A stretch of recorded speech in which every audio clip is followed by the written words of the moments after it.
Bom, não tem cabimento. Se o cara é ator, ele é responsável por implementar e fazer acontecer o indicador, ele nunca ouviu falar. Bom, aí eu vi que eu falhei.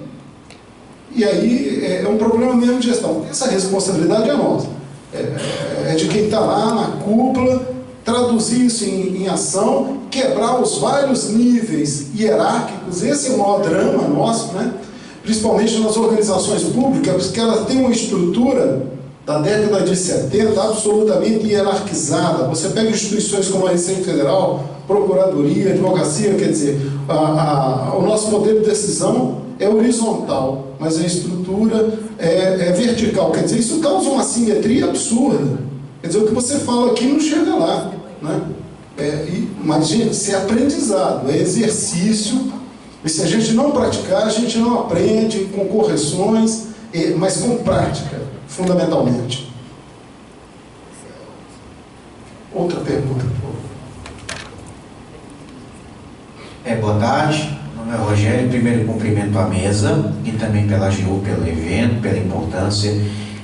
Importante saber que está sendo discutido práticas de governança, que, na minha opinião, umas áreas mais importantes que devem ser discutidas na administração pública, já que a função dela exatamente é essa: é oferecer governança para serviços de qualidade para a população.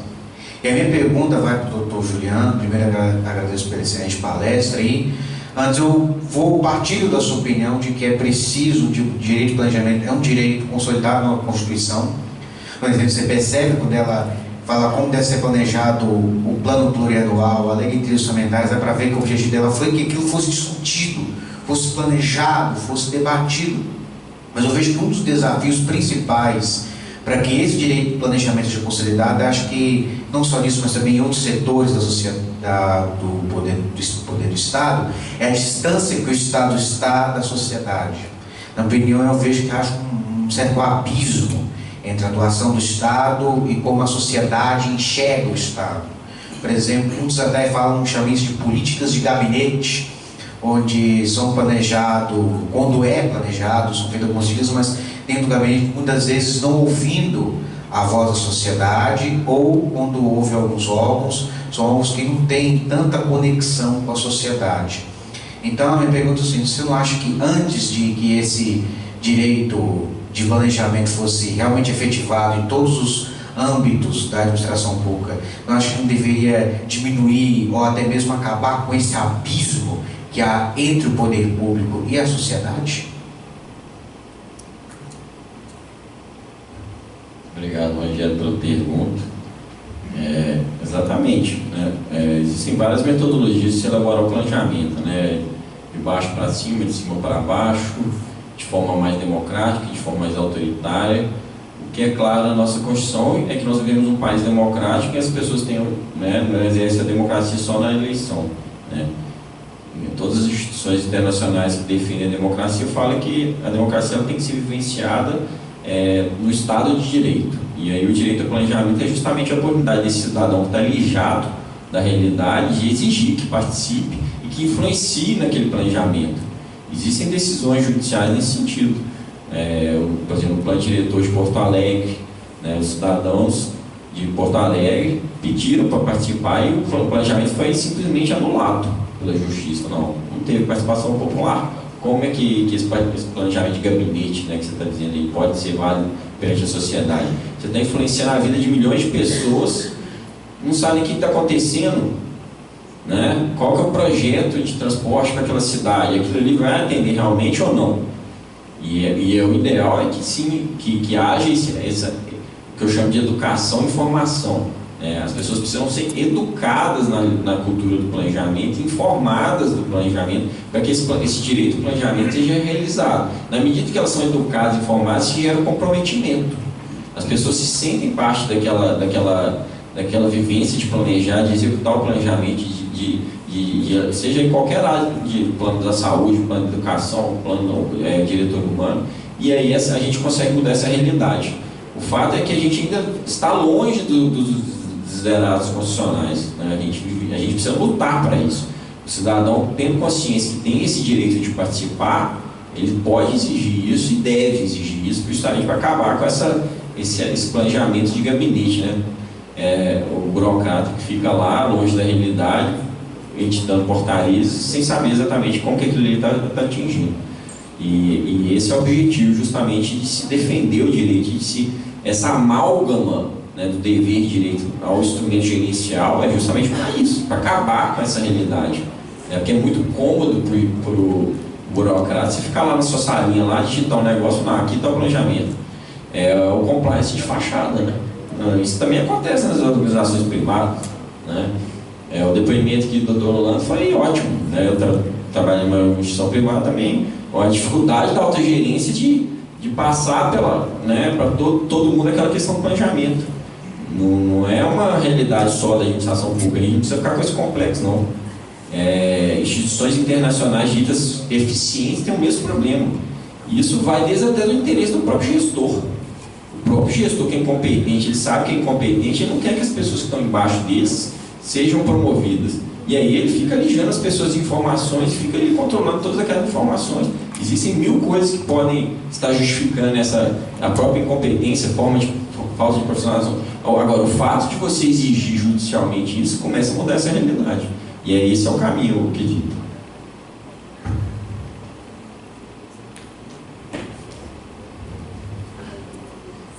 Alguém mais inscrito? Não fiquem acanhados. Aproveitem.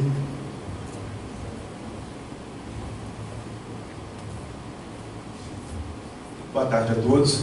Meu nome é Heller e nessa explanação eu fiquei uma dúvida, que foi falado que as políticas ela tem uma fase de formulação, né, implementação, e depois vem a parte mais de fiscalizatória, de controle. E quando foi colocado a questão do compliance, ora ficou parecendo que ele está em fase de formulação, ora ficou parecendo que está em fase de planejamento, de implementação e até mesmo já na fase fiscalizatória. Eu queria que fosse falado um pouco sobre se tem como colocar o compliance em alguma dessas fases. Se eu entendi direito, sua pergunta é se o compliance entra na fase de planejamento. O compliance ele vai estar, assim, o próprio compliance em si ele tem uma fase de planejamento, uma fase de implementação, uma fase de monitoramento, de verificação e aprimoramento. Dentro da governança como um todo, ele vai estar na fase de execução, com a parte de monitoramento das atividades da empresa. Ele vai estar na fase do próprio planejamento, para decidir quais são as medidas que vão ser tomadas, que vão ser acompanhadas, os indicadores. Então ele vai perpassar todo o ciclo. O compliance não tem um momento estanque em que você vai ter compliance e depois não tem mais compliance. Se você tem direito, dentro da governança corporativa, dentro de uma organização como um todo, quando ela vai executar o planejamento dela, dentro disso vai ter a questão do compliance, que vai ser um dos itens que vai ser contemplado. Depois ela vai desdobrar esse planejamento nas suas atividades. E aí, nesse momento, tem compliance rodando, medindo indicadores e percebendo os desvios para poder apontar e ter a correção. Entendido? Pelo seguinte, porque antes não se falava em compliance na administração pública. Sim. Mas em relação à própria institucionalização do compliance na administração pública. Uma vez que não tinha e agora está passando a ter. Isso, aí você tem no momento zero, não tenho nada de compliance. Aí eu faço um planejamento de compliance, integro ele dentro daquela organização, então vou definir qual é a equipe, não lembra? Quem que vai ser responsável por tocar aquilo, quais são as medidas que eu tenho que tomar cuidado, quais são os riscos que eu tenho que analisar, os indicadores desse risco e continuar monitorando. Aí depois ele inclui no planejamento como um todo. No primeiro momento é zero, não existe nada. Depois ele passa na administração como um todo, ela está em fase de formulação? Você está falando em geral? Em geral. Sim, entendi. Tem o decreto aí de 17, né? 9203 de 2017, então ele determina para os órgãos e entidades da administração, então está todo mundo elaborando seus programas. Assim. Eu trouxe aqui 2, da CGU e da CGE. O CGE é o parâmetro para o pessoal do Estado de Minas Gerais, o CGU seria o padrão ouro para o pessoal do federal. Assim, agora, internamente, cada uma das organizações está tocando. A gente não tinha informação, não tem informação sobre outros órgãos importantes que teriam feito esse plano de integridade para si. Acredito que o TCU já tem o dele, isso aí já deva estar feito. Na AGU eu posso dar meu depoimento, foi feita uma norma, mas nada mais foi feito. Compliance de fachada parece que não está pegando aqui. Tá tendo, eu não estou vendo nenhuma iniciativa.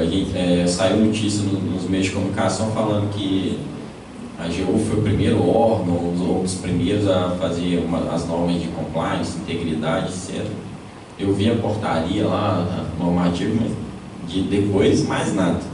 Agora, você estava falando sobre a formulação, implementação, monitoramento, avaliação, que eu tinha dito que é como a ciência política fala desse ciclo, que seria um ciclo, em termos jurídicos, eu prefiro falar processo administrativo de resultado, que é como está no artigo 74, 1 e 2. Né? Como a gente, nos manuais de administrativo, a gente trata de processos, né? Tem a lei 9784, trata do processo administrativo federal, etc. Eu prefiro falar em processo, que seria exatamente a política pública, que na função é planejamento, execução, controle e avaliação, que na administração privada seria o plano do check and act, que na ciência política seria formulação, implementação, monitoramento e avaliação. Esse ciclo, ele é fundamental a compreensão dele. Por quê? Porque ele vem exatamente dizer como que o processo funciona, mas ele não pode ser visto de forma estática. Hoje você pode até afirmar que predominantemente estamos numa fase de implementação, porque simplesmente não há programa de compliance nos órgãos federais, simplesmente.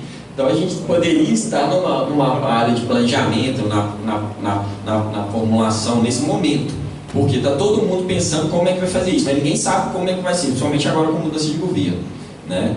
Mas na verdade, quando uma vez implementado isso estiver em tese funcionando, você tem que ver de uma forma mais dinâmica, né? A complexidade, pode ser que você esteja no ciclo planejado, é muito difícil você ficar. São fotos, né? Você tira fotos daqueles momentos. E aí você vai conseguir visualizar, nesse momento, predominantemente isso está acontecendo, está execução, está no controle, agora né? Então é isso, você tem que ter essa tranquilidade também para não querer fechar muito, porque aí você não vai entender. Você vai estar na avaliação, mas está fazendo planejamento para o próximo ciclo, entendeu? Então você não vai estar mais vendo nitidamente essas etapas. Mas é isso mesmo, assim. Você ainda tem o problema da questão de quem que é a competência. Então, assim, dentro da própria Procuradoria, provavelmente Procuradoria Geral. Aí a Procuradoria da Fazenda aqui em Minas não está dentro do loop desse programa de integridade. Então são questões que têm que ser vistas. Se os senhores me permitirem, mais uma vez, um pouquinho da nossa vivência e experiência na Receita Federal. Dizer que a gente tem um programa de compliance é o seguinte, quer dizer, compliance da administração pública desde os princípios da legalidade e todos os princípios que disciplinam a gestão pública, já é por si só um programa de integridade obrigatório. Bom, a partir desse princípio, agora, como que eu vejo esses programas de compliance? Numa visão pedagógica para as organizações. Ela faz parte do aprendizado organizacional. Como a empresa que não tem um sistema formal de controle interno? É difícil de imaginar, né? E o que é um sistema formal de controle interno? Se não o estabelecimento de políticas administrativas que visam orientar os seus colaboradores no atingimento dos objetivos da organização. Esse conceito é da década de 60, 70, dos primórdios da contabilidade e da auditoria. Não tem nada de novo nisso. E o que são políticas administrativas? É a manifestação dos desejos, valores e intenções da administração. Na administração particular, na administração pública, da mesma forma. Você dizer, compliance, só o termo compliance, que vem como esses modismos, de vez em quando, e eles são importantes, sim, não é só um modismo. Eles são importantes porque eles chamam a atenção das organizações e nos levam a aprender e a desenvolver essas políticas, né? O compliance nada mais é que um conjunto de valores éticos e de regras e leis que, uma vez adotado pela organização, ela deverá parametrizar, orientar as decisões e o comportamento de todos os gestores e colaboradores de uma organização, seja ela pública ou privada. Então, o programa de compliance é para o gestor uma maneira dele comunicar formalmente, orientar formalmente as suas equipes de como ele poderia proceder. Aí você vai falar assim, mas nós já não temos o código de ética do servidor público. Sim, nós temos, mas isso não quer dizer que a Receita Federal, dentro do seu plano de integridade, não tem o seu próprio código de conduta institucional, que é para a gente estabelecer dentro da nossa comunidade quais são as práticas, o limite das práticas que nós aceitamos ou toleramos dos nossos servidores. Então, o nosso código de conduta é parte do nosso plano de integridade, portanto, parte do nosso plano de gestão e de mitigação de riscos, né? O compliance é mais uma dessas medidas. Então, para dizer assim, na administração pública ele não existe ou começou agora, não é verdade. Agora tem sim um marco legal melhor estabelecido em função das modificações que o país tem passado por ela, a nossa sociedade tem passado por ela. O questionamento ali do colega do Rogério e até do Carlos Início vai muito nesse sentido. Até outro dia, a sociedade só exigia da administração pública a honestidade. Tolice. Hoje eles querem mais do que isso. Nós, além de... a honestidade é pressuposto básico, não só na administração pública, mas de um modo geral na sociedade. Eles querem sim efetividade. E ser efetivo é entregar um valor a um produto que transforme a vida do meu cliente, a vida do cidadão. É isso que se busca hoje na administração pública, né? E aí os programas de compliance vão nesse sentido, na busca dessa integridade por parte das organizações. Quer dizer, é como eu vejo essa evolução e eu entendo que a gente tem que crescer nesse sentido, né? De buscar isso aí, para além do modismo e da oportunidade. Eu acho que a gente tem que falar com o TCU para puxar a Receita Federal para o verde, aquele gráfico da... Vai parecer um discurso de Facebook. Né? Falando aqui, merece o verde, com certeza. Mas essa é uma política da casa que nós estamos buscando disseminar. Meu nome é Silvio Cial de Minas Gerais. Eu queria saber o seguinte: um programa de compliance robusto tem que ser efetivo, confiável, comprometido com análise de risco e mitigação de risco. Tem como fazer um mapeamento de risco de um programa de compliance? O mapeamento de risco faz parte do programa de compliance. É o risco para a sua atividade. Então, quais são os riscos para aquela atividade? O que pode comprometer a integridade daquela atividade? Como eu falei, no caso do órgão público, situação de nepotismo é uma possibilidade, licitações, fraude em licitação é outra possibilidade. Então, seria nesse sentido. Tá? Assim, a ideia na verdade, quando você fala efetivo e robusto, são a mesma coisa. Quando você fala programa de compliance efetivo, programa de compliance robusto, é a mesma coisa. Que ele é de verdade, que ele de fato fiscaliza, impede, ou pelo menos pretende impedir infrações, mitigando o risco de ocorrer desvios de conduta do seu pessoal. Então, essa é a ideia dele. Assim, embora a gente saiba que não existe uma perfeição, ele busca evitar. Não vai conseguir 100%, mas quando ele não consegue, ele detecta. Se ele detecta, ele impede que aquilo se perpetue no tempo. Então, por exemplo, no caso de uma licitação, o funcionário, estou pensando na empresa, né, corrompe o servidor público, ele vai ter numa ele faz, já é pego, a empresa já impede que ele continue agindo daquela forma. Essa é a lógica dele. Entendeu? Respondido?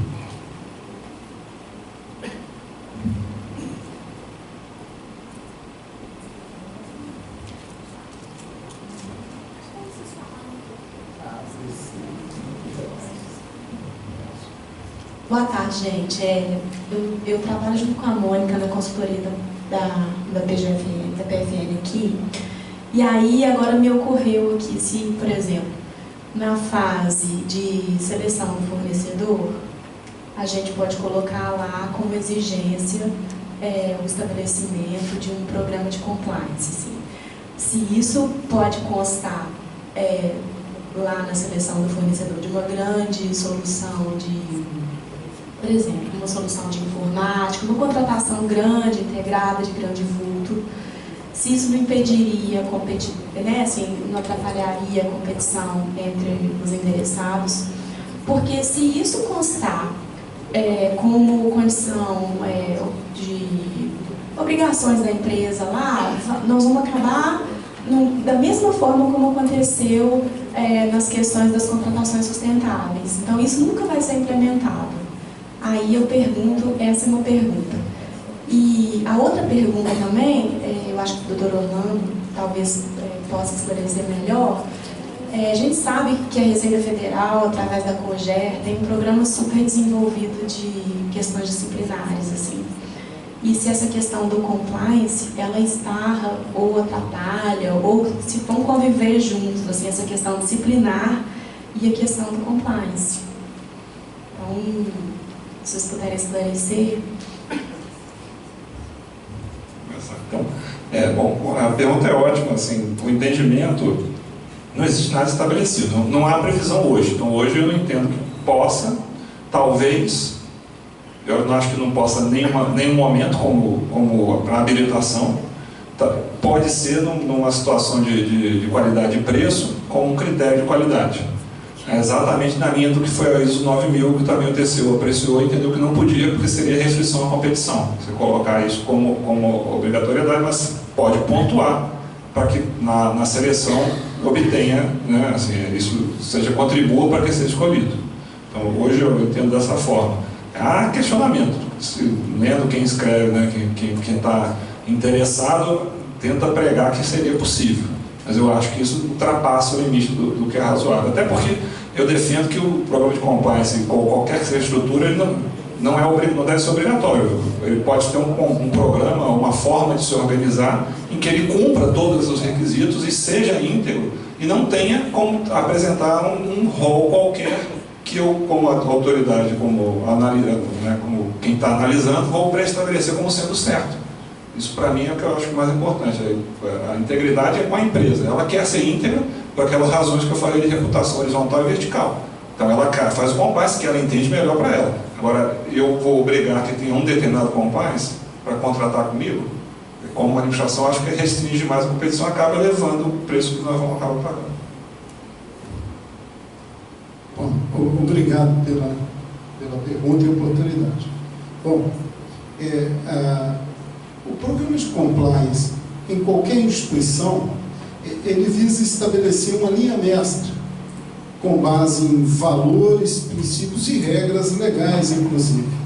E isso deverá orientar a atuação da instituição e de todos os seus colaboradores.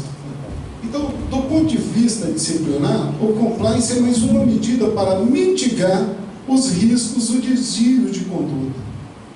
Uma vez que o servidor, o colaborador, ou quem quer que seja, que interaja com a instituição, violou esses princípios e valores, evidentemente que ele deverá ter o tratamento e a atenção adequada, ainda que seja uma medida correcional. O que a gente entende, e o que é mais difícil para a alta administração, para os gestores de um modo geral, é justamente disseminar esses valores, não só no discurso, mas nas práticas, no ambiente organizacional, criar as condições para que o servidor não se afaste desses valores. Toda vez que ele for tomar uma decisão, lembrar da nossa tábua de princípios e valores e levar essa decisão contra essa tábua para saber se ele pode ou não tomar aquela decisão. Isso é fundamental, mas isso como que se faz? Não é com portaria, não é com instrução normativa, não é com processo disciplinar só, mas fundamentalmente com a mudança da cultura organizacional e com desenvolvimento. A gente precisa criar um ambiente para que o servidor, para que a organização aprenda e para que os colaboradores possam se desenvolver, com treinamento, com discussões, e trabalhando sempre com transparência, e isso é fundamental. Mas eu entendo que o compliance é, nesse sentido, muito mais uma medida para mitigar e prevenir os desvios de conduta. Bom, aproveitando só, acho que para complementar e deixar bem clara essa questão, o compliance ele pode pegar e coletar vários instrumentos e medidas e políticas já existentes e sistematizar. Essa é a ideia do Código de Conduta, é um que vai estar incorporado no compliance. Então, ele não é como assim, vou fazer compliance, mata tudo que eu já fiz até hoje, nada mais serve, vou começar tudo novo para amanhã. Não, é para sistematizar o que já existe. Por isso que a gente fala que, quando se pensa no programa de compliance, você vai buscar lá em 1930, e já tem ideia de que é um programa de compliance. Nos anos 90 já tinha um programa de compliance na regra americana. Então, não é que impeça, por exemplo, hoje existe conformidade no CIAF, quem trabalha com CIAF tem conformidade, entendeu? Então ele faz um controle. Então aquele controle faz parte da questão de pagamentos para um programa de compliance amplo. Então, assim, eu acho que é interessante botar bem claro isso. Não vai desaparecer o que se existe como medida de controle, vai ser incorporado e sistematizado. Isso aqui é a palavra que eu acho que... É porque, na verdade, assim, é uma coisa que, depois de explicado, parece tão, assim, intuitiva e demorou tanto para vir, assim, só que as coisas vêm com um nome, é igual o gerenciamento de risco, gestão de risco, vem com um nome muito privatizado, assim, e como a administração pública atual, ela também, ela está chegando, ela está se especializando, está sendo exigida várias outras atividades dela que antigamente, na própria formação do Estado brasileiro, era tudo muito mais simples, né? Então os órgãos assumiram um viés muito mais complexo. E aí, às vezes, é uma coisa, assim, teórica, não é simples, mas um conceito intuitivo que a gente tem que trazer para o setor público, né? Eu fico pensando assim, no esbarra, sabe? Mas não, tá? O pessoal fala muito, assim, uma coisa que se fala, até na época o meu orientador da Suécia, ele tinha bem claro essa questão, que é eles chamam de lawyerization, quer dizer, começa a virar um assunto de advogado, quando na verdade é uma questão de gestão. Sim. Então o cara está agora preocupado, como eu falei, de provar para um outro cara, um juiz, que aquele negócio é bom, e não de fazer ele ser bom. Então muda o enfoque. Então quando a gente fica vendendo esses produtos, e aí começa toda uma linha de gente ganhando dinheiro vendendo compliance, e aí esses caras querem essas palavras difíceis, eles querem a dificuldade. Trazer uma ideia, não, é simplesmente o que você tem, nós vamos sistematizar. E tem que ser visto como uma ferramenta que vai colaborar com uma prestação de serviço de qualidade, assim, né? E está do lado do servidor. Então ela vem antes de um processo disciplinar, para justamente não precisar chegar lá, né? Ela não é um fim em si mesma, ela tem um objetivo, que é entregar melhor serviço. Sim, muito obrigada. Olha, o compliance, dito hoje, é exatamente o que o auditor independente fazia nas organizações antes de ele emitir uma opinião sobre as demonstrações financeiras, que era o chamado ambiente de controle. A gente aprendia isso nos cursos de auditoria. O ambiente de controle era isso, saber se a empresa tinha políticas de conformidade, se as práticas dos gestores, se o ambiente de controle, o sistema formal de controle interno prevenia erros, fraudes. E quando eles ocorriam, se ele era capaz de detectar, né? Então, aí com a lei anticorrupção, esse termo ganhou um viés internacional e um pouco mais de força, muito mais nesse sentido, né? De diminuir ou atenuar as penas do que propriamente inovar a gestão na administração particular, nas empresas privadas. E no gestor público, desde a reforma administrativa, e isso aí é princípio basilar de gestão pública, né? Em outros aspectos. Só para terminar aqui, porque foi usado um termo pejorativo à nossa classe aqui.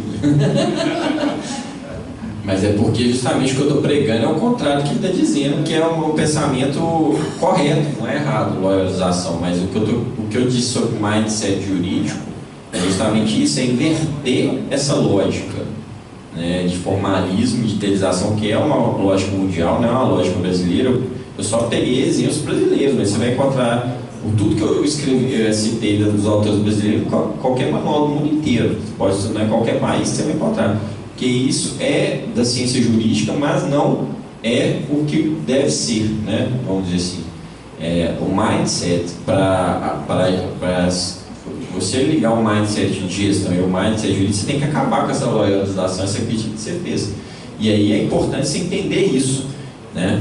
O compliance, como já dito aqui, não deveria ser nada novo, porque está na nossa Constituição, que você tem que aplicar a legalidade, a regra. Então, juridicamente falando, não tem nada de novo. Se você for estritamente falando, não tem nada de novo. O que nós estamos falando é o que Weber já falava há 200 anos atrás. Não tem nada de novo. Só que agora é o que o Orlando falou, existe esse marketing, né? É bonito falar em compliance, integridade. É uma nova forma de chamar a atenção para uma realidade que já deveria estar sendo feita há muitos anos. E aí, do ponto de vista de gestão, faz muito sentido, porque você motiva as pessoas, você gera comprometimento das pessoas, as pessoas falam, o que é isso? Vamos interessar, entendeu? Do ponto de vista gerencial, entendeu? É uma estratégia de dominação em tese. Na hora que você pensa que a coisa foi construída em cima de um pilar, assim, a instrução normativa conjunta, aquela que fala da governança, né, MP01, 2016, junto depois a IN5, 2017, tudo que exige do gestor, aí você começa a estudar compliance e vê que a coisa realmente faz sentido sistematizadamente. Mas é porque aqui a gente às vezes tem um vício de estudar as coisas meio que isoladas, aí o negócio fica gigantesco e não consegue correlacionar. Na hora que você correlaciona, faz sentido, né? Planejamento. É uma nova forma de explicar uma coisa que talvez não tenha sido entendida. Talvez por isso a necessidade de você falar em compliance, integridade, governança. Entendeu? Justamente por isso, porque às vezes perde força, movimento, às vezes você precisa renovar, né? É uma estratégia também de conversão. Na época que eu estava no mestrado, eu lembro que alguém fez um levantamento assim, de todas as ideias inovadoras em administração, desde sempre. Eu pego lá do Ford, do Taylor, administração científica, aí assim, quantos vocês acham que existia? Era um número assim, 15. O resto, todos os artigos e ideias e livros que estavam colocados, era alguma coisa retrabalhada. Isso aí é um tema assim, de um ótimo seminário para a gente deixar, porque realmente tem muita coisa que às vezes a gente acha que falta mesmo de conhecimento, o negócio já estava rolando assim, né? É bem interessante, isso porque muda um pouco, né? Eu fiquei assim, aqui que eu estou estudando administração aqui, então os caras 15 ideias, exatamente. 16, né? Porque ele fazia a 16ª. Só complementando uma coisa que eu lembrei aqui, nessa projeto de lei do Tocantins que eu falei, que eu mencionei, que tinha 3 milhões, eles querem, acima de 3 milhões, eles querem que tenha a certificação do ISO 37001, que é a anti-suborno. Nem existe ainda o credenciamento, ela existe, mas não tem o credenciamento dela. Mas aí a deputada que fez o projeto de lei voltou lá para ter. Ou seja, vai ter que contratar auditores independentes para certificar. O cara tem que vir com o certificado do negócio. É uma indústria aqui em paralelo, né? Tem seu mérito, não digo que não tenha mérito, é como a gente está falando, a questão é só que você está fechando possibilidades. Entendeu?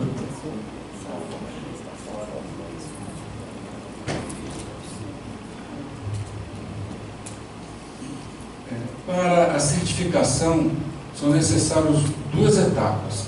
Cadastrar no CISFI, o e-mail de divulgação do evento tem essas orientações, então as pessoas devem se cadastrar no CISFI, quem já tiver não tem problema, e depois se cadastrar no curso Belo Horizonte, seminário, são 3 oportunidades para poder ter o certificado, tá? Boa noite a todos, o nosso evento recomeça amanhã, a partir das 13 horas, não teremos trabalhos na parte da manhã, tá? Recomeçaremos às 13 horas.